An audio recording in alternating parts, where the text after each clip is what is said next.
Aujourd'hui, en 2024, on dirait qu'il est le sinistre auteur de 7 féminicides. La Barbe Bleue, c'est le personnage principal du plus glaçant des contes écrits par Charles Perrault au XVIIe siècle. Entre Peau d'âne et Le Chat botté, c'est un ovni qui est arrivé jusqu'à nous.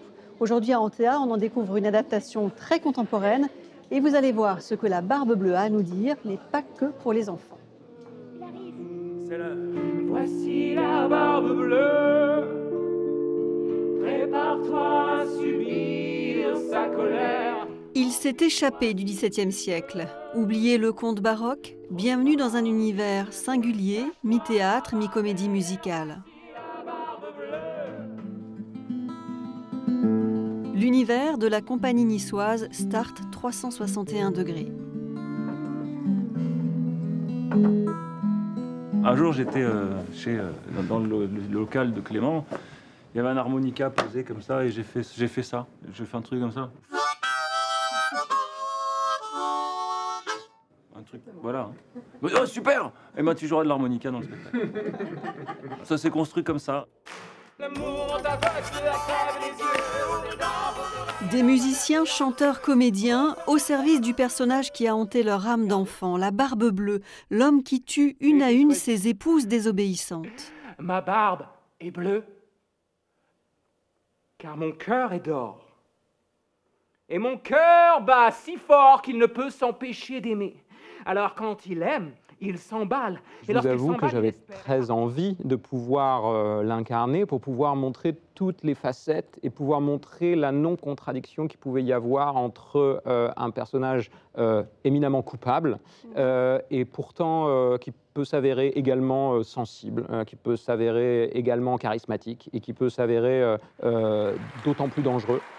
La Barbe Bleue, consentez-vous à prendre pour épouse Seven ici présente? Oui, je le veux. Conviés au 7e mariage de la Barbe Bleue, les spectateurs se retrouvent impliqués dans cette fête qui va tourner au drame. Tout va partout.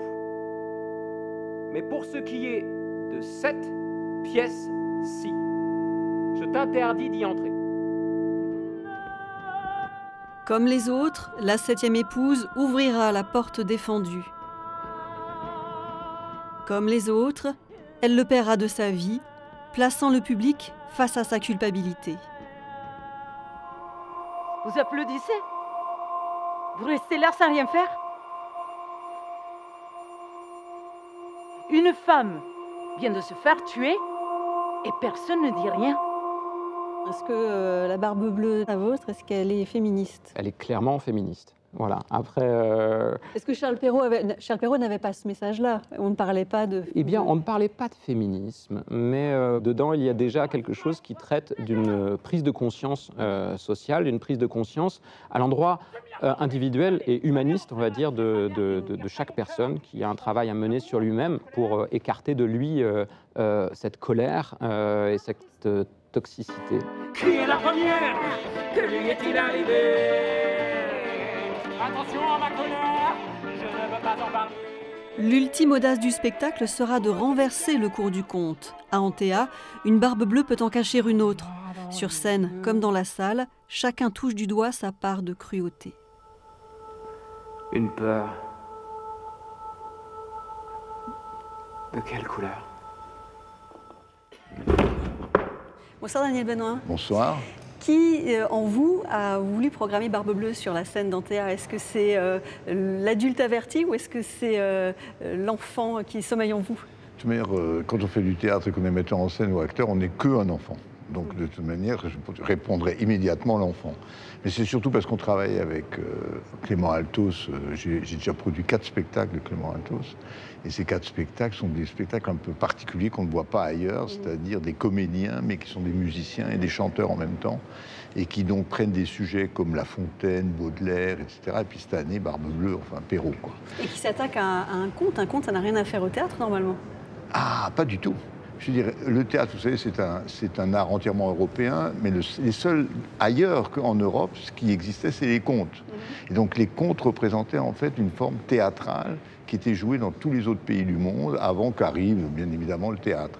Mais le conte, c'est vraiment la base du théâtre. Barbe Bleue, c'est jusqu'à vendredi prochain. Il y a eu il y a quelques semaines Hansel et Gretel ici en Oui, théâtre. absolument. Il y aura le Chaperon Rouge qui tourne dans la région, qui sera d'ailleurs à Mougins, pas très loin d'ici, la semaine prochaine. Est-ce que le conte vit une nouvelle jeunesse?